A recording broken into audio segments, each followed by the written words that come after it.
छत्तीसगढ़ के लाखों छात्रों और हजारों शिक्षकों के लिए एक राहत भरी खबर है। अगर आप छत्तीसगढ़ के किसी सरकारी स्कूल में पढ़ते हैं और आपके घर में कोई शिक्षक है या आपके बच्चे सरकारी स्कूल में पढ़ाई करते हैं, तो ये खबर आपके लिए बेहद जरूरी है। छत्तीसगढ़ सरकार ने एक ऐसा फैसला लिया है जिससे अब स्कूलों में बीच सत्र में शिक्षक की कमी नहीं होगी और बच्चों की पढ़ाई भी प्रभावित नहीं होगी। दरअसल छत्तीसगढ़ शासन के स्कूल शिक्षा विभाग ने सरकारी और 100% अनुदान प्राप्त स्कूलों में काम कर रहे सहायक शिक्षक व्याख्याता, प्रधान पाठक और प्राचार्य जैसे सभी शिक्षक संवर्ग के लिए बड़ा फैसला लिया है।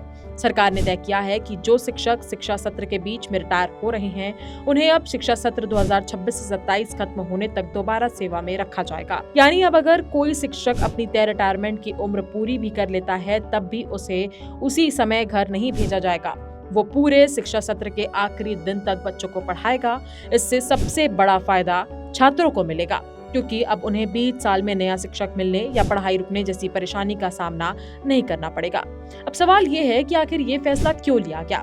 आपको बता दें कि छत्तीसगढ़ में शिक्षकों की रिटायरमेंट की उम्र लगभग 62 साल है, लेकिन कई बार ऐसा होता है कि कोई शिक्षक नवंबर, दिसंबर या जनवरी जैसे महीनों में रिटायर हो जाता है। ऐसे में स्कूल में अचानक शिक्षकों की कमी हो जाती थी और नया शिक्षक आने में काफी समय लगता था। इसका सीधा असर बच्चों की पढ़ाई पर पड़ता था। कई स्कूलों में एक ही शिक्षक को कई क्लास संभालनी पड़ती थी, जबकि कुछ विषयों की पढ़ाई महीनों तक प्रभावित रहती थी। इन्हीं समस्याओं को देखते हुए सरकार ने फैसला लिया है कि अब ऐसे शिक्षकों को पूरे शिक्षा सत्र के अंत तक पुनर्नियुक्ति दी जाएगी। अब सवाल ये है कि किन शिक्षकों को फायदा मिलेगा। तो ये फैसला सिर्फ 1-2 पदों के लिए नहीं है। इसके तहत सहायक शिक्षक, व्याख्याता, प्रधान पाठक और प्राचार्य, ये सभी कैटेगरी शामिल हैं। कुल मिलाकर देखा जाए तो छत्तीसगढ़ सरकार का ये फैसला सीधे तौर पर छात्रों और शिक्षा व्यवस्था को मजबूत करने की दिशा में एक अहम कदम माना जा रहा है। इससे हजारों शिक्षकों को सम्मान के साथ अपना शिक्षा सूत्र पूरा करने का मौका मिलेगा। वहीं लाखों छात्रों की पढ़ाई भी बीच में बाधित नहीं होगी।